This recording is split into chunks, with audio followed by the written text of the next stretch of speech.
Welcome to How to Make Over Your Counter and Maximize Margins with Mainline.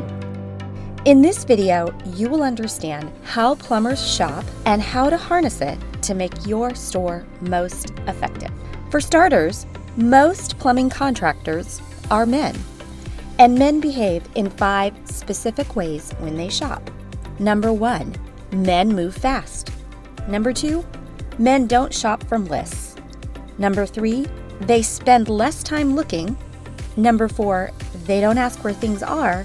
And number 5, they overspend on impulse items.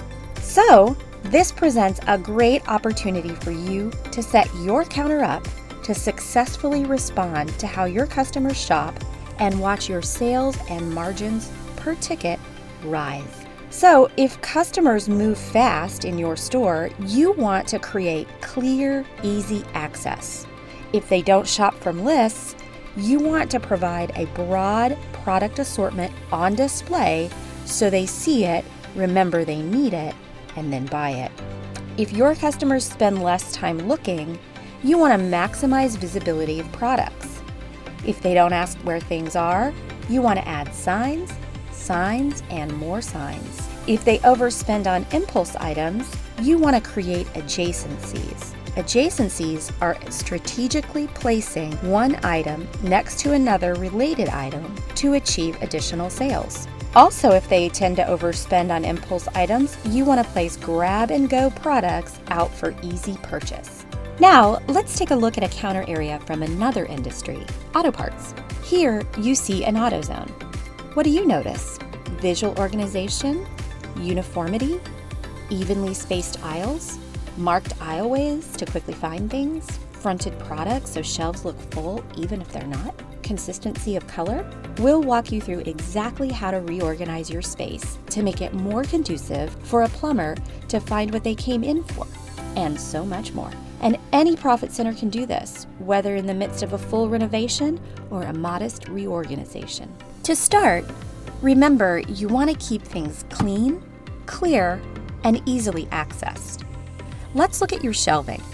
You can do a lot with your existing gondolas in your profit center right now. Maybe yours are old and they need a good cleaning, some elbow grease, and some spray paint. Cleaning them, restocking them, fronting product can go very far in creating an inviting space with very little cash outlay. You want to place gondolas 48 inches apart from one another to provide ample room to shop the space. Aisle signs are also a great addition because remember, your customers aren't likely to ask where things are.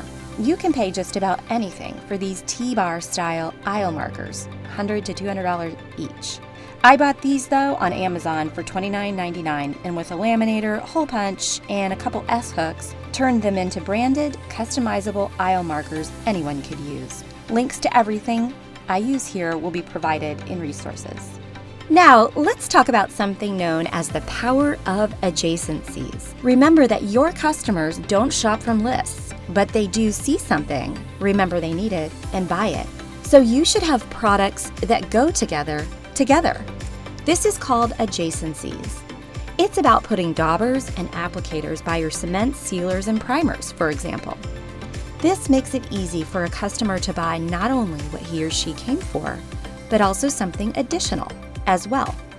The nice thing about this is that add-on purchases typically have a higher profit margin. So adjacencies help you to not only increase the number of items per ticket, but increase the total dollar and total dollar margin of your tickets as well.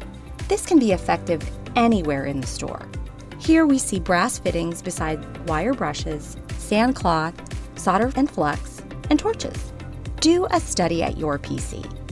What does each product on a gondola need to be operational?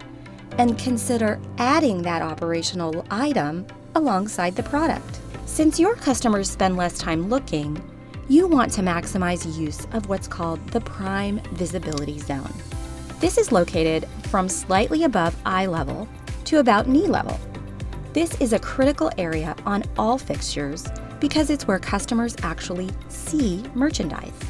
Here is where you want to place products in the greatest demand. You want to put larger boxes of product below this zone so they can still be noticed, but always stay away from displaying them in their bulk shipping boxes. You almost have no excuse for a lack of an impulse counter display. Remember, your target customer overspends on impulse items, so you should always have a display at your counter. One can be created with very little effort. Here, we used a few tubes of Mainline Pro Preferred caulk. We set it out with an open tube of ours and an open tube of the competitor's caulk. People can't help but pick these up, play with them, and ask about them.